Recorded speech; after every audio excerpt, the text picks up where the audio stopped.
Joel Sherman has become a New York baseball institution as a columnist for the New York Post for around 3 decades. He's also on MLB Network and hosts his own podcast, The Show with John Heyman. He's been a mentor in my career. That is why, with opening day upon us, I want to have Joel Sherman as the main event. Joel, thanks for joining us. Thanks, Andrew. It's a lot of weight to be called one of your mentors. Is that good or bad? It depends who's listening. Some people might say good, some may bad. And you didn't start off. Sports obviously has always been a big thing, but when you started in '89 or your UPI before that, sports wasn't definitely where your ambition was. Is that correct? Yeah, I read Boys on the Bus when I was young about the 1972 election. I saw All the President's Men with the guys who are still my two best friends. That was like 1976, 77. I remember leaving the theater and saying, this is what I'm going to do. But I love sports, and I kept falling into sports jobs. By design, mostly. And then when I initially came to the Post, Andrew, it was to be an investigative sports reporter. And I thought that would be my last shot to kind of like maybe break some big stories as an investigator, and then maybe at least have that pathway back if I wanted to try to do the other thing. But, you know, life is strange. I mean, if you'd like, would you like to hear my first week at the New York Post? I do, just so people understand what the reason I want to have Joel on. Obviously, baseball season, great stories dating back to Steinbrenner, but also for people who want to, how do you become a sports writer? How do you spend 30 years in New York as a successful sports writer? But first, WSC Sports, they're our sponsor. Sports media executives know fans always expect more, and the biggest names in sports turn to WSC Sports to meet those expectations. If you're a league, a team, a network, the company that pioneered AI-powered automated highlights has raised the bar again. Asset management capabilities have been added to the platform out of the box for no extra cost for all clients, old and new. No longer do you need to juggle or pay for multiple tools to complete your content workflows. It happens in one place. Go to WSC Sports in the show notes, click the link, yellow demo, and tell them Marchand sent you. And then May 6th, Rick Cordella, NBC Sports President, is going to be our guest for our event at Midtown with WSC Sports. So Tuesday, May 6th, you can sign up. Limited space, so not guaranteed a spot, but please sign up again in the show notes. Okay. So your first week at the New York Post, what happens? February 6, 19, I know the dates. It's a Monday, February 6, 19. I was hired to be the New York Post had never had a Sunday newspaper from Alexander Hamilton to 1989. They decided to go to a Sunday paper. They decided they needed to try to hire an investigative sports guy. I got the job. I was 24. My first day on the job was February 6, 1989. On February 7th, the next day, Michael Kay, who was the Yankee beat writer for the Post, and obviously the Yes lead broadcaster, has his own radio show forever, one of my good friends, he resigns to go to the Daily News at the time where the tabloid war is at its peak. That's day 2 on the job. Day 3, they come to me and say, would you rather cover the Yankees? It's a Godfather offer, Andrew. It's an offer you can't say no to because it's saying something about you. It's the number one beat at the paper. It's the number one sports beat in the country. And on February 8th, my 4th day at work, the guy who hired me was fired. That was my first week at the Post.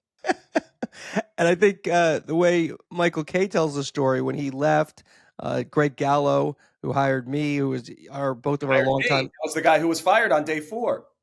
Okay. Greg Gallo told Michael Kay, you're going to Daily News, you're never going to be anything. It seemed to work out for Michael.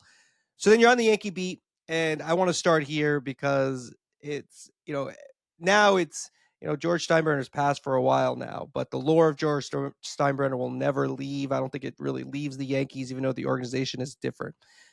You're how old and what's it like covering George Steinbrenner? And a big thing to me, we've talked about this before, in our conversations, no cell phones back then. What's it like to cover George Steinbrenner? Just for the full timeline is they actually thought I was too young and inexperienced. I never covered a beat. So they tried 2 other guys early that season in 89, and both kind of either burned out or failed. And by mid-May, I became the beat guy, which I got to say is a terrible time to become a beat guy. Spring training is really valuable if you're going to do it. I was dropped in the middle of the beat with real heavyweights. Michael Kay, obviously at the News, Moss Klein at the Star Ledger. Eventually, John Heyman and Jack Curry come on the beat. But on the Steinbrenner thing is, again, no cell phones. And no internet. So the day was you worked for a paper that came out in the morning, and there was a little death walk every morning to the newsstand to see, you picked up the paper to see did anybody break something big, and usually it was break something big because you got George at just the right time of anger. George was always an angry football coach. It was 162 one-game seasons for him.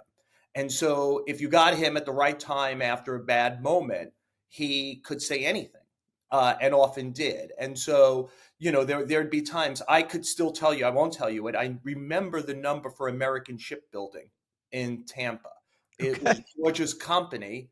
It started with an 813, a Tampa area code, and you'd call, you'd get his secretary, and you'd get on the list. And George almost always called you back. Every day this happened? Not every day, but you kind of like got a sixth sense after a while of, the manager was always in trouble. I know the Yankees have had four managers in over 30 years, but there was a time they could have four in a season. And so they once did have three in a season. And so, the manager was in trouble. The pitching coach was in trouble. You sensed the best player was in a slump. George was unforgiving and unlearning, like didn't have the ability to kind of year after year say, this is the dips in baseball. Like the best team is going to have a 7-game losing streak. It was unacceptable to him, and he took it personally. He always felt it was like the team was doing it to him. He was embarrassed by it, and he didn't want to be embarrassed, and he'd lash out. And you'd have to get on the phone list. And if you were on the road, like the West Coast, you'd wake up at 5. You make an alarm clock for 5:55 a.m. to make sure you were call first thing 9 a.m. Eastern time. Get on the list, and then don't go out for coffee.